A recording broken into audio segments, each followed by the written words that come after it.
Là, j'ai noté plein de choses, j'ai mon message qui est un peu éparpillé partout. Je ne vais pas tout dire, je pense. Mais je voudrais que Dieu nous parle. Je crois que, et nous le savons, c'est pas simplement une croyance, c'est une certitude, c'est de la foi.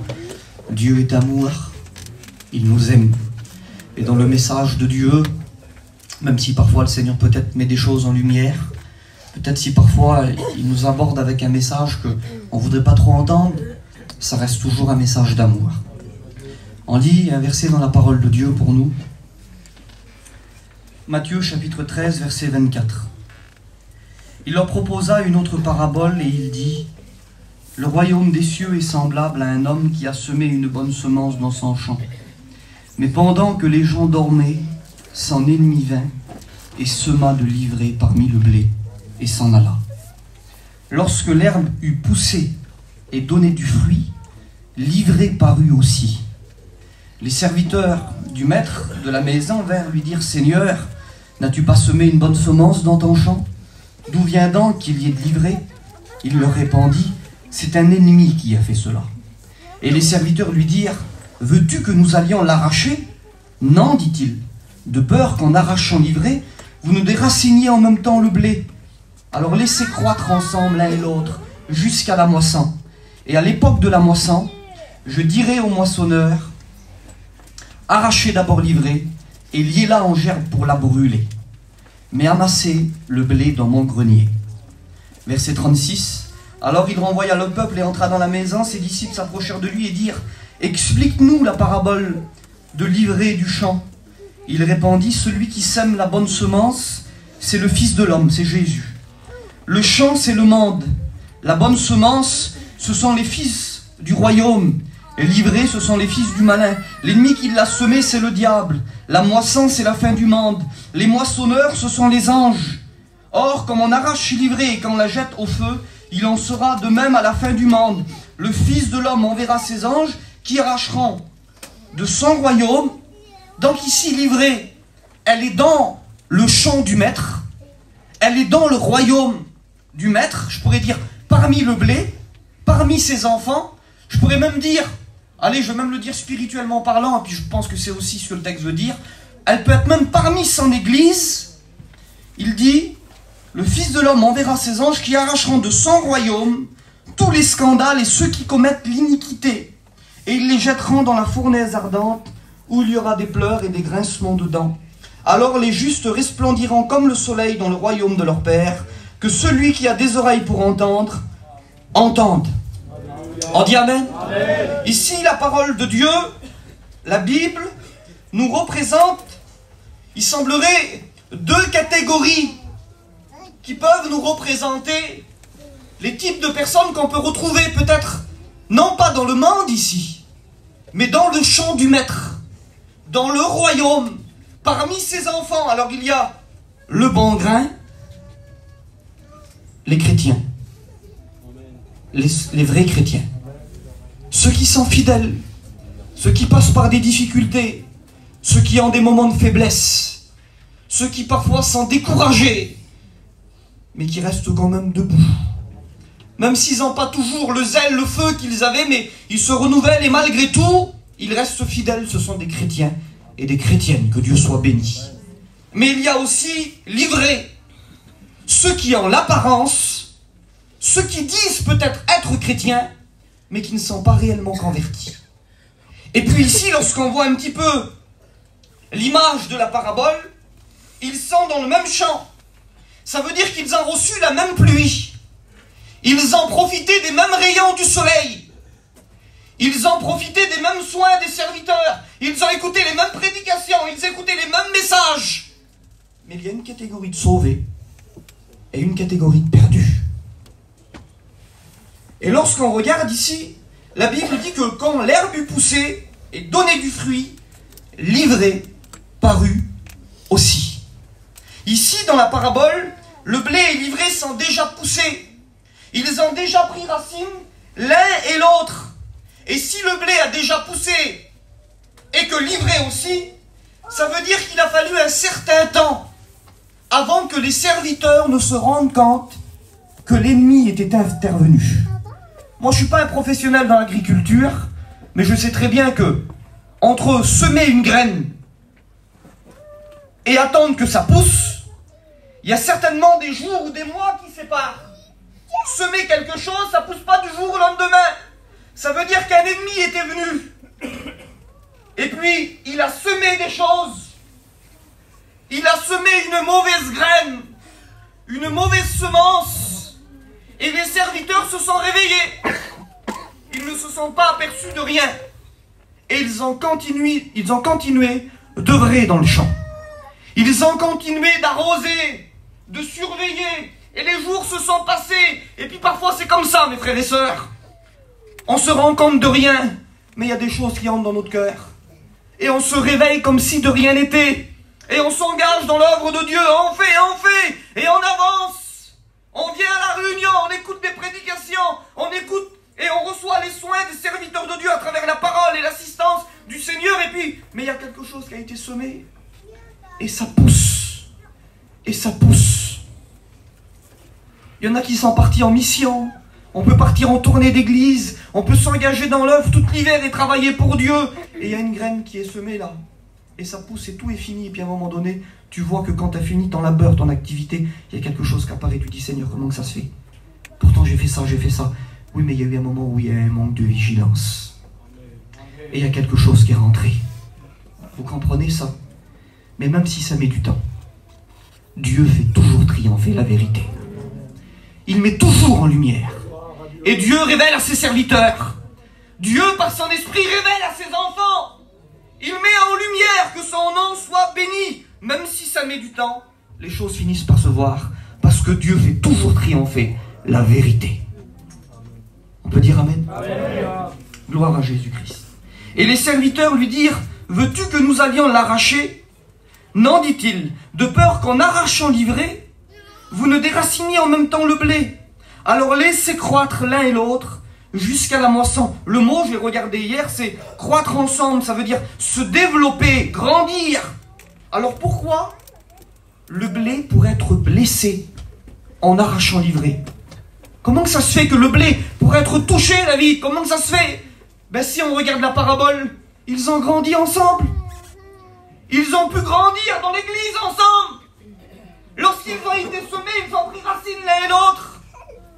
L'ivraie, mes frères et sœurs, ça peut être les gens qu'on côtoie à côté de nous sur les chaises dans les églises. On a pu monter dans les mêmes autos et aller dans les mêmes missions ensemble. On a pu chanter dans les mêmes chorales. C'est parfois les gens de notre famille. C'est parfois dans le foyer, le mari qui se dit chrétien à côté de la femme qui est chrétienne. C'est peut-être les enfants qui ne sont pas réellement convertis ou le mari, ou mettez ce que vous voulez. C'est les gens qui nous entourent. On a grandi avec eux, on a poussé dans le champ avec eux. On a eu l'habitude de les voir. Alors si le Seigneur il viendrait exercer son jugement et qu'il viendrait frapper, juger, les enlever, automatiquement c'est parfois les gens qu'on aime. Alors le blé serait touché. Nos cœurs seraient meurtris. On serait déstabilisés. Alors Dieu dit, laissez-les croître ensemble. Et à la fin, il y aura le tri.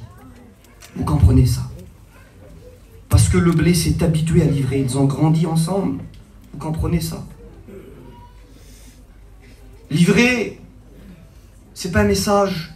C'est vrai que c'est peut-être un message dur, peut-être. Comprenez? Mais c'est un message d'amour. Il concernera certainement, comprenez, il ne concerne pas tous sur le point de vue salutaire, heureusement, mais il faut que ça nous amène aussi à une réflexion. Il va concerner des personnes différemment, le message. Mais mettons nos vies, nos cœurs, devant le message. Et le Saint-Esprit saura le conduire dans nos cœurs. Parce que ici, l'ivraie, elle occupe une place dans le champ. Une chaise à la réunion. Je pourrais dire une place dans l'église. Ayant l'apparence de la piété, mais reniant ce qui en fait la force. Parce que l'ivraie, c'est la copie du blé. C'est la copie des chrétiens. Écoutez bien, ce ne sont pas les gens qui vivent dans le monde. Mais c'est ceux que le monde vit chez eux. Parce que dans cette parabole, l'ivraie, elle est dans le champ du maître. Elle n'est pas dans le champ de l'ennemi, hein. L'ennemi qui est venu semer, c'était pas dans son champ à lui. L'ivraie, elle est dans le champ du maître. Dans le champ, dans le royaume du maître. Et puis cette parabole, c'est pas à confondre avec la parabole de Matthieu 13, 3, il dit un semeur sorti pour semer. Ici, Jésus, je l'ai noté, c'est le texte, je le relis. Jésus compare le royaume des cieux à un homme qui a semé une bonne semence dans son champ, mais pendant que les gens dormaient, son ennemi vint semer l'ivraie parmi le blé. Vous savez, le diable, Il est malin. Je ne veux même pas dire qu'il est intelligent parce que c'est une vertu noble. Mais il est mauvais. Il est vicieux. Il n'a aucun scrupule. Il n'y a rien d'honorable, rien de respectable en lui. C'est le plus vil des personnages. Son but, c'est de détruire. Son but, c'est de salir. Son but, c'est de mélanger. Ce qui écœure Dieu, à lui, ça ne l'écœure pas. Il aime le mélange. Vous comprenez ça? Et puis si les chrétiens, eux, sont les imitateurs du Christ, on voit que dans sa façon de faire, il semblerait que l'ennemi de nos âmes, il essaye presque de copier la manière de Dieu pour mieux tremper. Vous comprenez ça? Parce que comprenez bien que s'il y a des faux, c'est automatiquement parce qu'il y a du vrai. Vous comprenez ça? Lorsqu'il y a une copie, lorsqu'il y a une imitation, c'est parce qu'il y a du vrai. Et les personnes qui vont imiter, pour falsifier, ils vont se rapprocher le plus proche du vrai. Et plus ils seront proches du vrai, plus ils vont tremper. Vous comprenez ça? Et le diable, il change de technique. Il essaye de donner aux choses du monde une couleur et un aspect spirituel. Pour tremper, pour détruire. Parce que ici, le diable essaye d'imiter Dieu ou de semer aussi quelque chose, mais dans la parabole, écoutez, c'est plus un semeur sorti pour semer. C'est-à-dire que la parabole avant, c'est Dieu va semer et le diable va essayer d'empêcher que ça pousse. Alors il va venir avec le petit oiseau avant par rapport à la semence, enlever avec les soucis du siècle et puis la semence qui a été tombée dans les endroits pierreux ou dans les épines. Il a empêché avec toutes sortes de stratagèmes de séduction du monde de faire prendre que ça pousse. Mais à un moment donné, il y a de la semence qui tombe dans de la bonne terre, que Dieu soit béni, on dit Amen, et ça pousse. Mais le diable, il ne s'arrête pas là, il n'est pas content. Il n'a pas empêché qu'elle prenne racine. Il n'a pas arrivé avec le petit oiseau, avec les épines, avec les pierres. Vous savez ce qu'il fait? Il ne capitule pas. Une fois que c'est dans le champ et que ça pousse bien, il essaye de revenir avec une autre semence, lui, et de semer l'erreur au milieu de la vérité. Il n'a pas pu garder la personne dans le monde. Alors il va essayer de mettre le monde dans sa vie. Il va essayer de falsifier, il essaye de semer les erreurs au milieu de la vérité et il donne aux choses du monde une couleur, un aspect spirituel pour mieux tremper et pour mieux séduire. Satan, je l'ai noté ici, je les ai même pas relis mes notes, mais si vous me voyez lire, c'est pas grave, ce qui compte c'est la parole de Dieu. Hein. Satan, il veut nous faire pratiquer, comme au temps des Galates, un évangile falsifié, un faux évangile qui ressemble au vrai.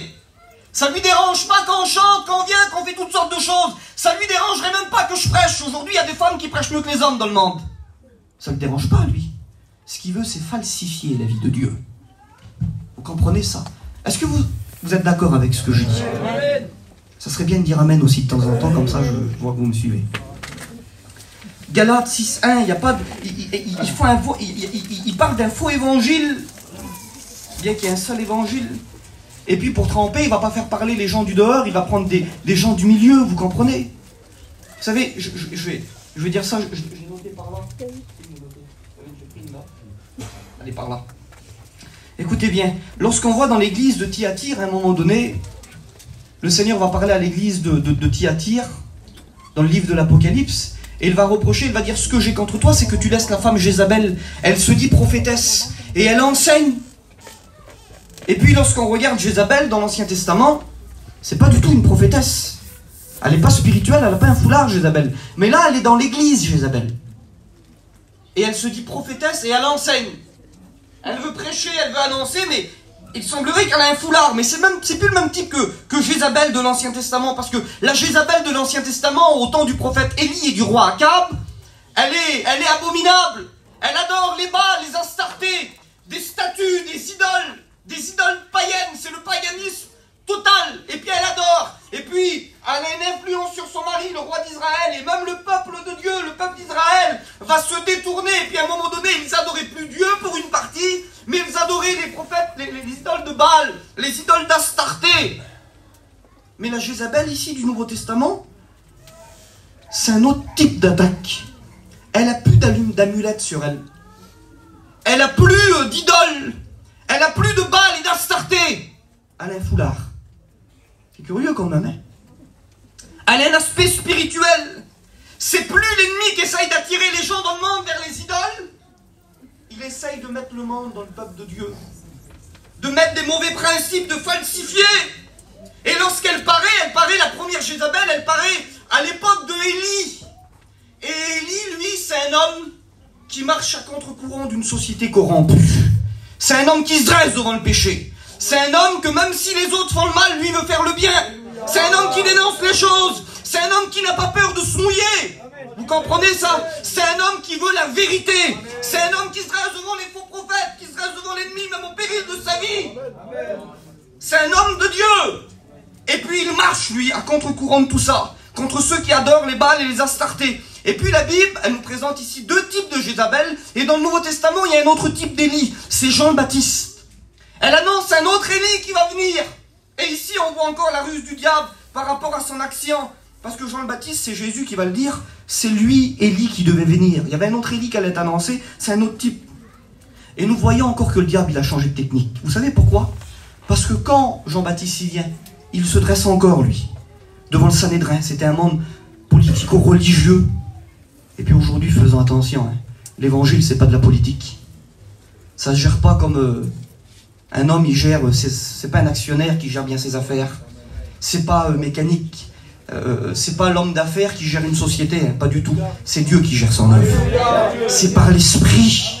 Et puis à l'époque là, comme Élie, comme Jean-Baptiste il vient, c'est comme ça. C'est politique. C'est religieux, c'est l'époque des scribes, c'est l'époque des pharisiens. Et il dit que c'est des races de vipères qui sont corrompus. Mais il y a quelque chose. Ici, le diable, il a changé de technique. C'est-à-dire que, ici, le peuple, il adore plus les Baals et les Astartés.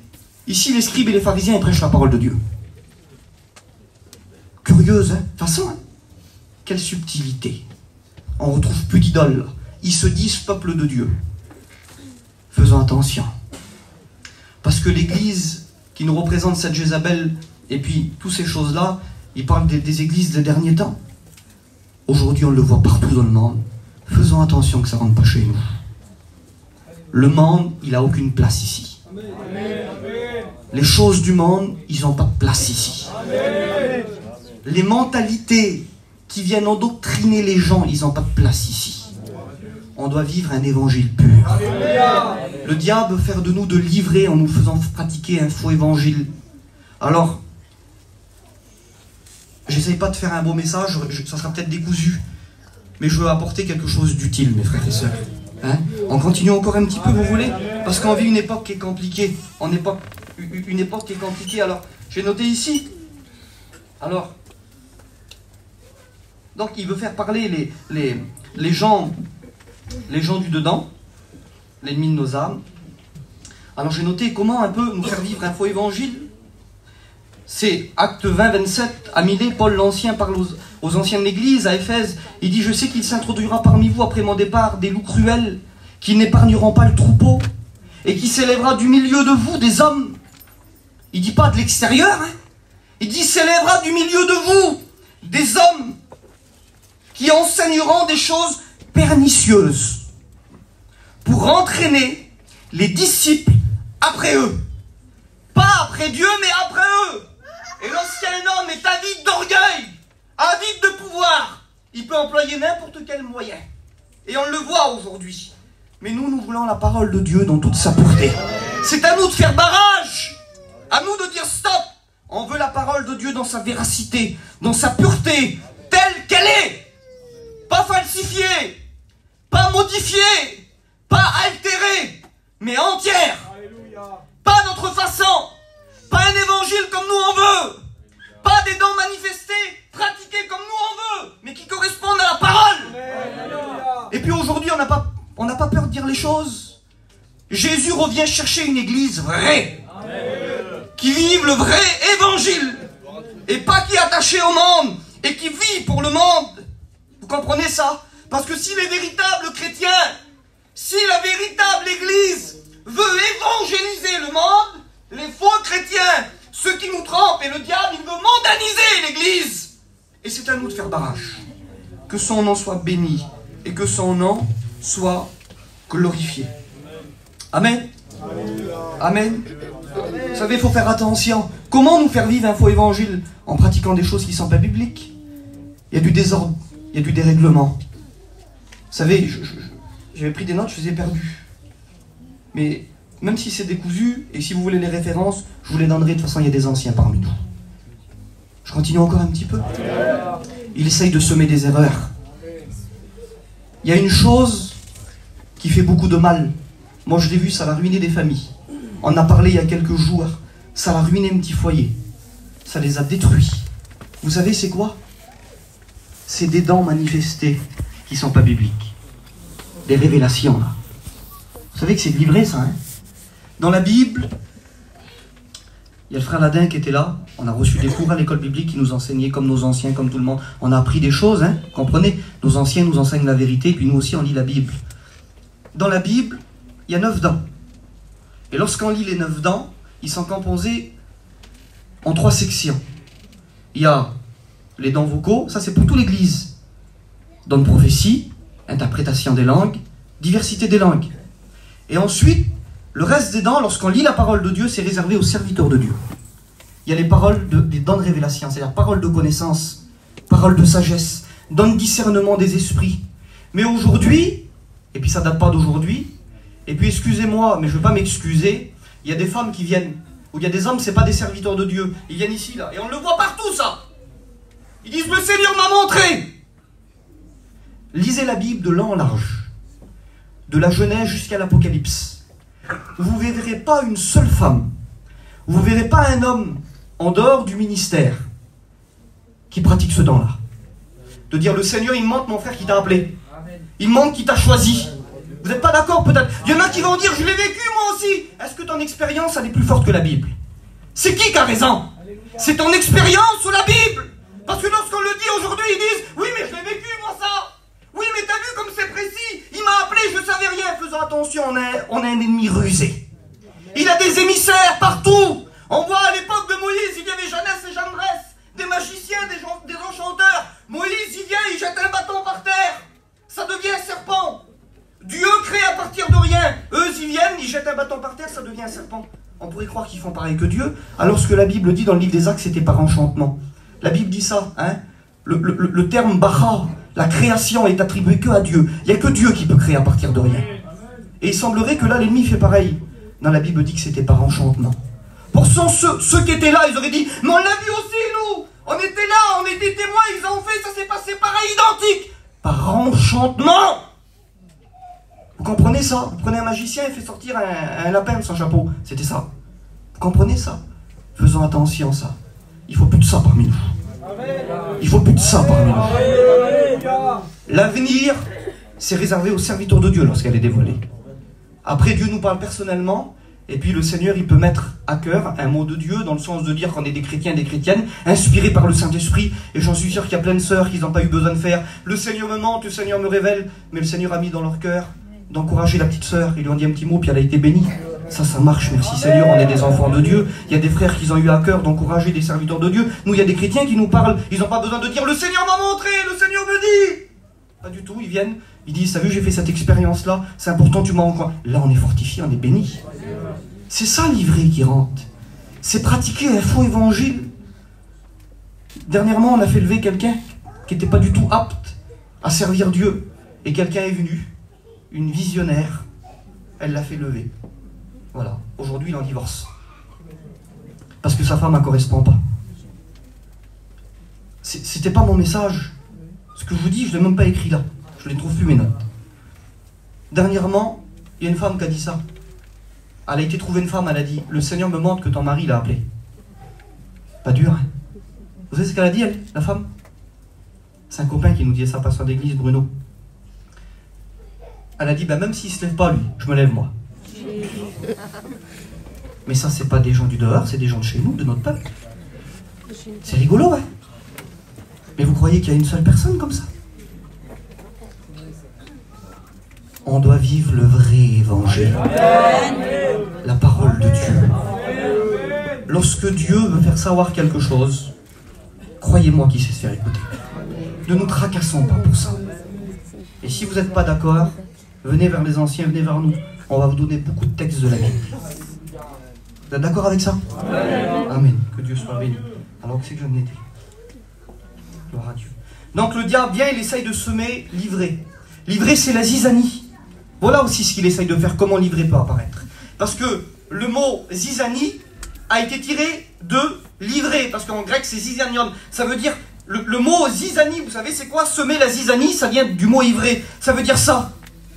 C'est le mot zizanion, ça veut dire désunion. Mésintelligence, manque d'entente, manque d'accord entre personnes qui ont été proches ou qui devraient être ensemble. C'est la division. C'est les séparations. C'est les cassures, c'est le trouble. Et il vient, il essaye de semer des choses, des sentiments différents, des pensées différentes pour faire des cassures. Au nom de Jésus, on n'en veut pas. Nous, on veut l'unité. On veut l'unité, que Dieu soit béni et glorifié. Donc Satan, il vient illégalement dans un champ qui ne lui appartient pas.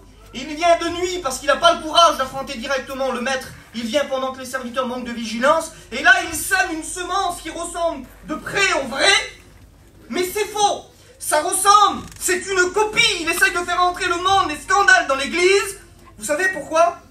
Parce que c'est ce qu'il essaye de faire de tout temps. Il sait que Dieu n'aime pas le mélange. Est-ce que vous êtes d'accord avec ça? Que Dieu n'aime pas le mélange. Alors je vais me répéter parce que c'est mon message. Je ne vais pas essayer de chercher des autres mots, je vais me perdre encore plus. Quand le diable ne peut pas garder les enfants de Dieu dans le monde, alors il essaye de mettre le monde dans le peuple de Dieu. Car il sait que Dieu n'aime pas le mélange, excusez-moi de l'expression. Mais le mélange, ça écœure Dieu. Ça fait vomir Dieu selon l'expression biblique. Vous voulez qu'on le lit ensemble? Apocalypse chapitre 3 verset 15. Le Seigneur parle à l'église de Laodicée et dit « Je connais tes œuvres ». Il parle à une église ici. Comprenez? Je sais que tu n'es ni froid ni bouillant. Puisses-tu être froid ou bouillant, mais parce que tu es tiède, et que tu n'es ni froid ni bouillant, parce que tu es mélangé, parce que tu es à deux températures, parce que tu as un pied là et un pied là, parce que tu es mélangé, je te vomirai de ma bouche. Parce qu'un peu de Dieu et un peu du monde, ça écœure Dieu. Mais ici, il y a la grâce de Dieu aussi qui se manifeste dans ce verset. Vous savez, c'est le dimanche matin. C'est des termes un peu compliqués, surtout dans notre peuple. Mais je vais le dire, c'est écrit comme ça. Hein, vous êtes d'accord avec moi? Hein, c'est pas déplacé, c'est des termes bibliques de toute façon. Mais quelqu'un qui vomit quelque chose, il avait pris quelque chose qui avait pris position en lui. Il ne l'a pas pris pour le rejeter. Quelqu'un qui mange quelque chose, c'est pas pour le rejeter. Il a pris, c'était en position. Mais il y a quelque chose qui ne va pas.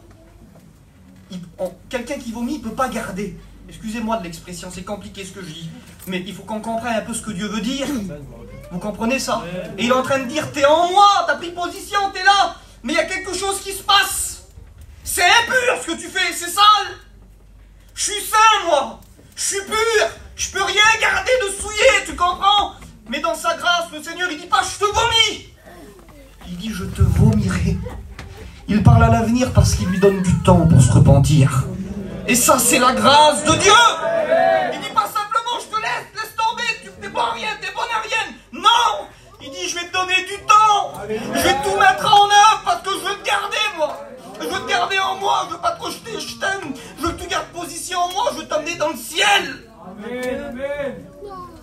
Mes frères, ici, il ne faut pas confondre, parce qu'il ne faut pas qu'on soit troublé. Il ne faut pas confondre tiède et faible. Hein? Un chrétien faible, une chrétienne faible, elle est sauvée, elle reste fidèle, il y a des faiblesses. Paul dit, c'est quand je suis faible que je suis fort. Qui n'a pas eu des moments de faiblesse, là? Qui n'a pas eu des moments un peu compliqués? Il n'y a pas de problème, le Seigneur, il nous appelle à soutenir les faibles, il nous soutient, il nous prend par la main, il nous emmène jusqu'au bout. Mais tiède, c'est différent. C'est quelqu'un qui vit les deux. Et ça, c'est différent, ça, c'est salutaire. C'est ce que le diable a essayé de faire avec Israël à sa sortie d'Égypte. Je ne sais pas où j'en suis. Je cherche à peine au début de mon message, mais quand il faudra que je m'arrêterai. Hein? On continue? C'est ce que le diable a essayé de faire avec Israël à sa sortie d'Égypte. Pharaon appela Moïse, Exode 12, verset 1er. Et il leur dit, levez-vous, sortez du milieu de mon peuple, vous et les enfants d'Israël. Allez servir l'Éternel comme vous l'avez dit. Prenez vos brebis et vos bœufs comme vous l'avez dit. Allez, bénissez-moi. Les enfants d'Israël partirent de Ramsès pour Sukkot, au nombre d'environ 600 000 hommes de pied sans les enfants. Écoutez bien, verset 38, c'est important pour nous. Une multitude de gens de toute espèce montèrent avec eux. Ils avaient aussi des troupeaux considérables de brebis et de bœufs. Ils mentèrent. Lorsqu'on prend le mot, c'est comme quelque chose qui mente, qui pousse, qui croisse. Là, il y a de l'ivraie qui intervient, on va le voir. Pendant 430 ans, Israël est esclave en Égypte. Et Dieu leur envoie un libérateur, parce qu'on a un Dieu qui libère et qui délivre. Que Dieu soit béni, un Dieu tout-puissant. Il leur envoie Moïse, avec un message à adresser à Pharaon. Et lorsqu'on lit le message que Moïse doit donner à Pharaon de la part de Dieu, il dit ça: ainsi parle l'Éternel, laisse partir mon peuple. Lorsque Dieu parle, mes frères et sœurs, il sait ce qu'il dit. Vous comprenez ça? Il dit mon peuple. Pas les autres, hein. Lorsqu'on lit le récit, il ne demandait pas une multitude de gens de toute espèce. Il dit laisse partir mon peuple. C'est-à-dire, il précise les Hébreux, le peuple d'Israël. Mais le cœur de Pharaon, il va être endurci. Vous connaissez l'histoire, Dieu va frapper l'Égypte de 10 plaies. Et on voit que durant toutes ces choses, durant les plaies et tout ce processus, au début, Pharaon, il ne veut pas laisser partir personne du peuple. C'est catégorique, il ne veut pas. Et ensuite, il veut laisser partir quelques hommes, aller adorer Dieu dans le désert, et ensuite revenez en Égypte vivre avec vos femmes et vos enfants. Parce que ça ne le dérange pas, lui, qu'on adore Dieu et qu'on vit dans le monde. Mais avec Dieu, ça ne marche pas. Vous comprenez ça? Il y en a qui se disent peut-être comme ça: allez, moi je vais servir le Seigneur, je vais prier, mais mes enfants, je voudrais qu'ils profitent un peu du monde. Je vais les laisser un petit peu en Égypte. Hein, il y a une sœur qui me disait ça, et merci Seigneur, elle l'a compris, que Dieu soit béni. Et aujourd'hui, son foyer, il a été béni. Mais elle nous disait ça il y a quelques jours. Elle nous disait, et puis on l'a déjà vu ça, il y a des parents qui se sont convertis jeunes. Aujourd'hui, ils sont plus âgés, ils ont les moyens, et ils voudraient faire vivre à leurs enfants ce qu'eux, ils n'ont pas vécu dans le monde. Ils leur achètent les autos qu'eux, ils ne peuvent pas conduire. Vous comprenez ça? Et on dit comme ça, c'est qui fait ça? Il lui met le monde dans les mains, il l'envoie comme ça. Il y a des femmes, on nous disait ça, nous. Elle dit, moi, je voyais tout le monde danser, je ne pouvais pas. Je disais à la petite, vas-y, danse. Il y en a qui veulent vivre une deuxième jeunesse à travers leurs enfants. Et ce qu'ils n'ont pas fait dans le monde, alors eux, ils mettent leurs enfants en Égypte, et eux, ils vont adorer Dieu dans le désert. Ça ne le dérange pas au diable, ça. Mais Dieu, c'est pas ce qu'il voulait. Il voulait que le foyer complet sorte pour adorer Dieu. Faisons attention, hein. Faisons attention. Dans nos petites idées, nos façons de penser, ça peut être catastrophique ensuite. Et puis au final, Pharaon, en plus du peuple hébreu, il laisse monter une multitude de gens de toute espèce. Alors pourquoi cette décision insensée? Au début, il laisse partir personne, ensuite il veut quelques hommes, et après, il laisse même monter des gens, il laisse partir des gens que Dieu n'a même pas demandé. Est-ce qu'il craque, Pharaon, là? Est-ce qu'il est au bout du rouleau en disant ça y est, j'en peux plus, allez, vas-y? Mais pas du tout. C'est un type du diable, Pharaon. Il craque pas du tout. Mais lorsqu'il laisse monter ces gens de toute espèce, avec toutes sortes de cultures, Pharaon, voyant qu'il ne peut pas s'opposer à la volonté de Dieu, il voit qu'il ne peut plus garder le peuple de Dieu en Égypte, il ne peut plus garder le peuple de Dieu dans le monde, alors il jette sa dernière carte. Il sème de l'ivraie parmi le blé. Et il les laisse partir. Et ça, il semblerait, ça l'échappe à la vigilance de Moïse et des anciens d'Israël. Et puis je me rappelle ce verset: pendant que les serviteurs dormaient, manque d'attention, manque de vigilance, un ennemi vint et il sema de l'ivraie parmi le blé. Il ne peut plus garder le peuple dans le monde, c'est impossible, il y a trop de pression, alors il fait quelque chose. Il jette le monde avec des idoles, avec des cultures, avec toutes sortes de richesses, toutes sortes de bien-être, et allez-y, partez adorer Dieu, mais avec le monde au milieu de vous. Et ça l'a coûté très cher. Ça l'a coûté très cher à Israël dans la suite des événements. Parce que mes frères et sœurs, on ne peut pas prendre la route du pays promis en profitant de ce que l'Égypte apporte. Il y en a peut-être qui n'ont pas un pied dans le monde, mais c'est le monde qui met un pied chez eux. Il y a combien de choses, combien de fois l'être humain, notre nature, elle veut diriger notre vie spirituelle. Combien de fois on essaye de mettre des principes, des choses, on voudrait un peu des deux. Seigneur, je t'attends, reviens me chercher. Et prends un peu ton temps, le terrain il n'est pas fini. Vous savez ce qui est curieux aujourd'hui?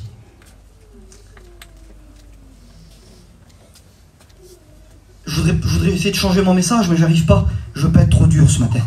C'est un message d'amour. Vous comprenez?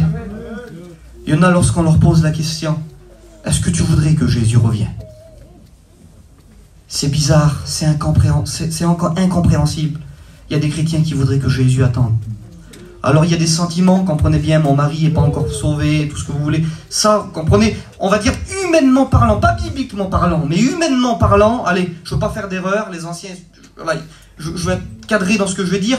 Humainement parlant, on pourrait essayer de comprendre peut-être qu'il y a un sentiment qui ne veut pas que la famille... D'accord. Mais il y en a, c'est qu'ils n'en ont pas assez fait sur la terre. Ils ont des entreprises, ils ont des choses... Mais même si t'en as qui ne sont pas chrétiens, aspire au retour du Seigneur. Fais passer Dieu avant toute chose. Demande-lui de venir. Et l'esprit et l'épouse disent, viens, Seigneur. Et lorsqu'on fait passer Dieu, lorsque les sentiments de Dieu prennent la place, à ce moment, on est efficace dans nos foyers. C'est à ce moment-là qu'il se passe des choses. C'est à ce moment-là que les gens se convertissent. C'est à ce moment-là que les gens sont bénis. Lorsqu'on laisse le contrôle à Dieu. Lorsque sa volonté prend le contrôle. Lorsqu'on arrête de dire, oui, mais moi, je pense. Non, on pense à rien. C'est la Bible qui parle. Et nous, on prend ce que la Bible nous dit. C'est pas toujours facile, c'est vrai. Mais le Seigneur, il nous aide. Il nous soutient, il nous éclaire. Que Dieu soit béni et glorifié. Et ça l'a coûté cher à Israël. Parce qu'il prenait la route du pays promis. On va voir plus tard si on a le temps. Ça l'a coûté très cher. Une des grandes différences entre le blé et l'ivraie, c'est que le fruit qu'il y a dans le blé, il y a du poids. Il l'oblige à courber la tête. Il y a du poids dans le blé. Il est béni. Il est humble. Et il sait baisser la tête. Quand Dieu le reprend, il sait abaisser la tête. Il sait dire, oui Seigneur. Il n'a pas toujours la tête debout comme ça. La Bible dit que celui qui raidit le cou sera brisé subitement et sans remède. Parce que l'orgueil, elle précède la chute, la ruine, mais l'humilité, elle précède la gloire. Et le blé, c'est reconnaître son état. Parfois c'est plus difficile, parfois c'est moins facile, mais elle demande l'intervention de Dieu. Alors que l'ivraie, c'est tellement léger que c'est toujours droit. Il n'y a pas de poids, il n'y a pas de fruit. Alors elle a toujours la tête haute. Il y a du vent, elle est toujours comme ça. Il fait beau, elle est toujours comme ça. Il y a de l'eau qui tombe, c'est toujours comme ça. Il y a des problèmes, c'est toujours pareil. La vie chrétienne ne change jamais. Peu importe les temps, peu importe les mois, les circonstances, ils ne sont jamais découragés. C'est bizarre, hein? Ils ne sont jamais attaqués. Ils ne sont jamais repris. C'est toujours pareil. Mais comment ça se fait, ça? Il disait, Yannick, au TJ hier, l'évangile, c'est pas de l'autosuggestion. C'est pas je suis béni, je suis béni, je suis béni. Non, non. Non, ça tu le disais dans notre église. C'est le Saint-Esprit qui témoigne à notre esprit quand on est enfant de Dieu. C'est lui qui nous dit si ça va ou si ça va pas. Et puis nous aussi, parce qu'il nous éclaire, on a les sentiments de Dieu, on jauge, on fait l'examen de nos vies. Seigneur, ça va pas. Mais l'ivraie, c'est un peuple qui a toujours le cou raide. Comprenez ça? Voilà pourquoi sa fin, c'est les flammes. Elle ne se laisse pas reprendre par le Saint-Esprit. Il n'y a pas de repentance, il n'y a pas d'humilité. Vous voulez qu'on voit ce que Israël est devenu? Ils sont partis avec les gens de toute espèce, la multitude. Qu'est-ce qui se passe, Israël, parmi toi? Qu'est-ce qui s'est passé? T'as prié Dieu pendant des années, pendant plus de 400 ans, ça y est, t'es sorti? Oui, mais là, il y a de l'ivraie qui est en train de monter. Écoutez bien, Exode 32, verset 9. L'Éternel dit à Moïse en parlant d'Israël, « Je vois que ce peuple est un peuple au cou raide. » Curieux quand même. Exode 32, verset 1. Le peuple, voyant que Moïse tardait à descendre de la montagne, il s'assembla et dit, fais-nous un Dieu, va voir Aaron, qui marche devant nous, car ce Moïse, cet homme qui nous a fait sortir du pays d'Égypte, nous ne savons pas ce qu'il est devenu. Aaron leur dit, ôtez les anneaux d'or qui sont aux oreilles de vos femmes, de vos filles et de vos fils, apportez-les-moi. Ils ôtèrent les anneaux d'or qui étaient à leurs oreilles, ils les apportèrent à Aaron, il les reçut de leurs mains, jeta alors dans un moule, et il fit un veau enfant, et ils dirent, Israël, voici ton Dieu, qui t'a fait sortir du pays d'Égypte. Moïse ne revient pas, fais-nous une idole. Mais pourquoi une idole? Comment ça se fait? Comment ça se fait que la prière va monter à Dieu pendant toutes ces années, et puis là il sort? C'est au moment où on devrait être le mieux, qui devrait adorer le plus Dieu, et ils se font une idole. Et parce que parmi eux, il y avait aussi beaucoup de personnes qui avaient des idoles. Beaucoup de personnes qui avaient des cultures. Beaucoup de personnes, ils s'étaient alliancés, il y avait un mélange, il y avait des bruits qui remontaient. Et parce que la culture égyptienne était remplie de dieux païens, ça baignait dans le paganisme, c'était rempli d'idoles. Et durant la vie, toute leur vie en Égypte, la société égyptienne, la mondanité égyptienne était rentrée en eux. Alors lorsqu'ils étaient partis, il y avait toujours du dépôt de l'Égypte. Ils n'étaient plus en Égypte, mais on dirait que l'Égypte allait toujours en eux. Faisant attention à la sortie d'Égypte, nous. Vous savez que la parole de Dieu, elle distingue la délivrance de Pharaon et de l'Égypte lorsqu'on lit la Bible. C'est merveilleux. Une fois, j'ai voulu savoir pourquoi. Parce que je lisais, Dieu dit, par exemple, il brise le joug de Pharaon, il nous libère de Pharaon, de l'esclavage, mais aussi, je te fais monter hors du pays d'Égypte. Le Seigneur distingue les deux délivrances. Parce que Pharaon, c'est le diable, et l'Égypte, c'est le monde. Mais il y en a qui veulent être délivrés de Pharaon, mais pas de l'Égypte. Et lorsque Dieu lui opère une délivrance, c'est une délivrance totale. Alléluia. Il y en a qui veulent plus être sous le joug du péché, de la perdition. Il veut pas l'attaque ou l'oppression de l'ennemi. J'en veux plus du monde. Je veux être sauvé. Je veux appartenir à Jésus. Je veux pas être dans le monde qui gît sous la puissance du malin. D'accord, pas de problème. Tu veux plus de Pharaon. Tu veux pas de Pharaon. Mais le Seigneur, il délivre aussi de l'influence du monde. Hein, parce que s'ils étaient délivrés de Pharaon, mais je vous promets qu'ils n'étaient pas délivrés de l'Égypte. Parce que, je ne sais pas si on aura le temps, parce que je vais certainement finir, mais on voit qu'ils veulent souvent revenir en arrière. Ça leur tente de revenir. Hein. Ça gratte derrière leur tête, là, il faut qu'ils regardent. Parce qu'ils s'ennuient de tout le bien-être qu'ils avaient. Même si t'arrivais mieux avant. Même si t'arrivais mieux dans tes affaires. Aujourd'hui. Même si t'es un peu plus pauvre, matériellement parlant. T'es un chrétien, t'es une chrétienne. T'es sauvé. T'as laissé le péché derrière toi. T'as laissé la boue derrière toi. Devant, c'est la gloire, c'est la vie éternelle. Alors avance. Laisse tomber l'Égypte, ça vaut rien du tout. Ça vaut rien du tout. On continue? On continue. De toute façon, ce jour-là, lorsqu'ils vont faire ça, environ 3000 personnes vont mourir au milieu du peuple d'Israël. Alors je vais passer. Parce qu'ils aimaient toujours le monde, ils aimaient toujours l'Égypte. Mais on voit que Moïse, lui, il aimait Dieu passionnément. Est-ce que vous aimez Dieu, mes frères et sœurs? Là, on voit deux catégories, je ne m'éloigne pas de mon message. On voit les gens qui aiment le monde, qui sont attirés, qui veulent des idoles païennes. Ils vont offrir un sacrifice, la Bible dit. Ils vont adorer un Dieu païen, et la Bible dit qu'ils se levaient pour adorer l'Éternel, et ensuite ils se levaient pour se divertir. Un jour c'était la vie de Dieu, un jour c'était la vie du monde. Un jour, je ne sais pas c'est quoi les jours de semaine, mais je ne sais pas si le mercredi ou le vendredi il y avait la réunion, et puis ils pouvaient venir, je l'imagine comme ça moi. Ils venaient à la réunion, ils chantaient des cantiques, et lorsqu'ils repartaient, ils vivaient une vie mondaine. Ça marche pas comme ça. On se moque pas de Dieu. On est chrétien constamment. Tout le temps.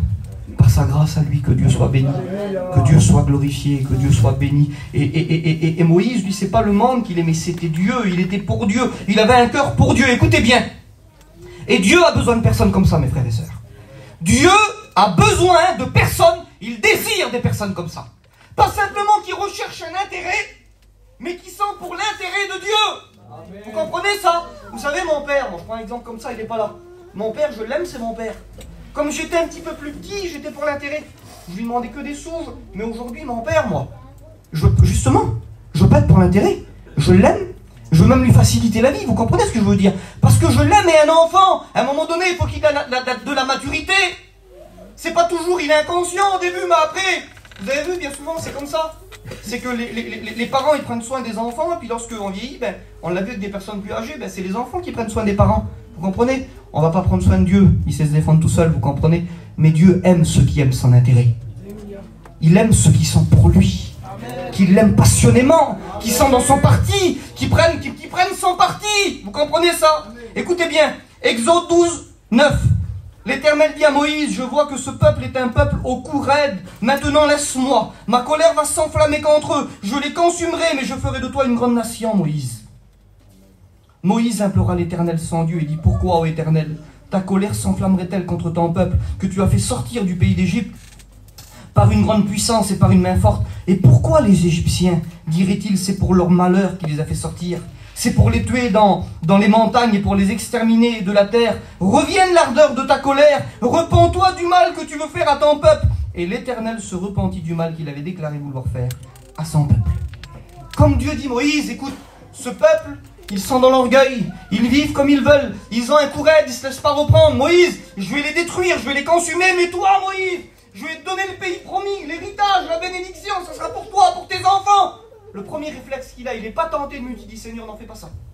Si tu me donnes toi, moi, les Égyptiens, les païens, les gens d'alentour, ils vont te parler dessus. Moi, je veux pas. Je préfère rester là et que les gens ne blasphèment pas ton nom. Il dit, pourquoi les gens diraient ça? Pourquoi les nations d'alentour? Comprenez bien, Comprenez bien, Dieu savait ce qu'il fallait, Dieu savait ce qu'il fallait faire, inquiétez-vous pas. C'est pas un homme qui conseille Dieu, pas du tout. Hein. Aucun homme ne conseille Dieu, c'est Dieu qui conseille l'homme. Hein? Mais Moïse, il était pour l'intérêt de Dieu. Il était pour l'intérêt du nom de Dieu. Et l'Église, elle doit être pour son bien-aimé. Elle doit l'aimer. Elle doit aimer Dieu plus que les choses du monde, plus que les choses qui la retiennent, plus les choses qui la lient. Il y a des choses à te séparer parfois. J'ai des choses, moi, qu'il faut que je me sépare. Vous comprenez ça? Il y a des tris à faire, il y a des choses qui déplaisent à Dieu. Comprenez bien, je vais le dire. Est-ce que vous croyez que c'est normal qu'il y ait des gens qui viennent ici, qui s'habillent différemment dans l'église que chez eux? Il n'y a pas une tenue chrétienne et une tenue païenne. Vous comprenez ça? Comment que ça se fait?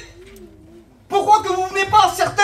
Pas ici peut-être, excusez-moi comme je dis vous. Allez ailleurs, je sais pas moi, à Bordeaux là-bas. Je suis de là-bas un peu moi. Mais comment que ça se fait? Non, non. C'est pas moitié-moitié, c'est peut-être des petits détails. Mais lorsqu'on a à Christ, on l'est entièrement. Moi je vous parle de choses peut-être insignifiantes, mais il y a des choses qui sont cachées parfois. Et il faut faire le tri. On ne veut pas d'ivrer, nous. On veut la pureté de Dieu. On dit Amen. Quelle heure il est? Vous me donnez encore quelques minutes, hein? Je vais continuer encore un petit peu, dans 1h30. Donnez-moi encore quelques minutes, hein? Parce qu'il faut que j'essaye de conclure. Allez, je vais dire ça aussi. Vous savez, à un moment donné, Dieu va lui dire, Moïse, va par d'ici, Exode 33, verset 1. Toi et le peuple que tu as fait sortir du pays d'Égypte, monte vers le pays que j'ai juré à donner à Abraham, à Isaac, en disant, je te le donnerai à ta postérité. Il dit, j'enverrai devant toi un ange. Et je chasserai les Cananéens, les Amoréens, les Étiens, les Phérésiens, tous les ennemis. Monte vers ce pays où coule le lait et le miel, mais je ne monterai point au milieu de toi, de peur que je ne te consume en chemin, car tu es un peuple au cou raide. Verset 15, Moïse lui dit, si tu ne marches pas toi-même avec nous, ne nous fais point partir d'ici. Même escorté par un ange, le pays promis, sans la présence de Dieu, Moïse, il n'en veut pas. Vous comprenez ça? Je ne sais pas comment j'aurais réagi, moi. Seigneur, tu vas détruire tous les ennemis devant moi? Tu vas faire marcher un ange devant moi? Un ange qui va nous conduire? Les ennemis vont être détruits, on va prendre possession du pays promis. Mais toi, tu vas pas monter avec eux, mais c'est toi qui... Allez, Seigneur, quelle beauté, un ange! Non, non, Seigneur. Le pays promis sans toi, ça... c'est pas... Vous comprenez ça? Il préfère le désert, lui. Il préfère le sable, il préfère la chaleur, avec la présence de Dieu, que l'abondance de toutes sortes de choses sans la présence de Dieu. Pour Israël, un ange, ça leur aurait suffi. Ils voulaient faire marcher une idole devant eux. Un veau d'or. Mais Moïse, non. Ici, mes frères et sœurs, on voit vraiment, de toute façon, la Bible dit, même si un ange viendrait vous apporter un autre évangile, qu'il soit anathème. Nous, on n'est pas dirigés par une sensation spéciale, par des manifestations spéciales, par des choses d'atmosphère ou tout ce que vous voulez. On n'est pas dirigés par des anges, nous. On est dirigés par Dieu. Vous comprenez ça? On est dirigé par Dieu. On ne veut pas autre chose que Dieu. Gloire à Dieu. Donc, ici, pour revenir au message, Moïse et le peuple d'Israël, ils représentent parfaitement les deux catégories de personnes qui composent l'Église aujourd'hui, j'ai écrit. Ceux qui aiment Dieu et ceux qui aiment les choses de Dieu. Je vais le redire. Ici, on voit l'exemple un peu du blé et de l'ivraie. Ceux qui aiment Dieu et ceux qui aiment les choses de Dieu, si elles correspondent à leur intérêt personnel. C'est quoi qui nous attire ici? C'est un intérêt de seulement ce que Dieu pourrait donner. Bien sûr, on aspire à ce que Dieu veut nous donner. Mais est-ce qu'on aspire à Dieu autant que ce qu'il a à nous donner? Le donateur, il est plus grand que toute chose. C'est lui qui donne. Vous comprenez ça? Merci à Dieu pour ce qu'il donne. Heureusement qu'il donne, Seigneur. Mais aimons Dieu de tout notre cœur. Soyons vrais. Parce que lorsqu'on cherche trop notre intérêt, on veut le satisfaire partout après. On veut le combler partout après. Et ça ne marche pas comme ça. David Wilkerson, il a dit une réalité bien connue, je vais avancer dans mon message parce que je n'arriverai pas à finir. Il a dit ça, il a dit, j'ai cherché l'église, à un moment donné, il a dit, je l'ai trouvé dans le monde. J'ai cherché le monde, je l'ai trouvé dans l'église. C'est curieux ce qu'il disait quand même. Mais comprenez bien, mes frères et sœurs, le Seigneur, c'est pas un local qui va venir chercher. Il va pas chercher le bâtiment là. Il va pas chercher un mouvement, une religion. Il vient pas chercher une association. Il vient pas chercher quelqu'un simplement qui dit « Je suis l'église ». Il vient chercher sa bien-aimée. Il vient chercher son église fidèle. Celle qui attend. Il revient, mes frères et sœurs. Il revient. Ça nous fait quoi? On s'habitue? On peut pas s'habituer à ça. Ça doit nous stimuler. Il revient bientôt. Il y en a qui s'affectionnent à la terre comme si qu'ils la quitteront jamais. Comme si qu'ils la quitteront jamais. Il y a des projets, et des projets, et des projets, et des projets. Mais arrête un peu. Ce soir, aujourd'hui, tout à l'heure, demain, Jésus revient. Jésus revient. Vous voyez pas tout ce qui se passe? Comment ça se fait que c'est aussi vilain? Comment ça se fait qu'il y a autant d'abominations? Et qu'on voit que les gens, ils creusent de plus en plus dans la terre pour s'affectionner, pour prendre racine dedans. Levons notre tête, notre délivrance, elle arrive. Il faut parfois la lever, elle est trop sur la terre. Trop sur la terre. Le blé est livré. Les deux sont dans le même champ. L'un est sauvé et l'autre est perdu. À quoi on pourrait comparer ça? La Bible dit, Luc 17, 36, de deux hommes dans un champ. L'un sera pris, l'autre laissé. Ça veut dire quoi? Vous savez c'est quoi le champ? C'est le labeur, le travail, l'activité, le service. Quand un homme était dans un champ, c'est qu'il travaillait. Et il ne travaillait pas n'importe comment. Il dit, de deux qui sont dans un, donc c'est le même champ, ça veut dire qu'ils travaillent pour la même personne, au service du même maître, pour la même boîte, pour la même caisse, vous comprenez? Ils travaillent pareil, ils disent qu'ils travaillent les deux pour le même. C'est l'employé de qui? Ben d'un tel, et toi d'un tel. Le Seigneur il revient, comprenez bien. Il y en a qui disent, Seigneur, on a fait ça par ton nom dans la Bible, on a fait ça. Il dit, je vous ai jamais connu. Comprenez ça? C'est pas le tout de courir partout. Soyons attachés à Dieu. De deux personnes dans un lit, l'un sera pris, l'autre sera laissé. C'est pour ça que ça pourrait faire du mal au blé si on arrache l'ivraie.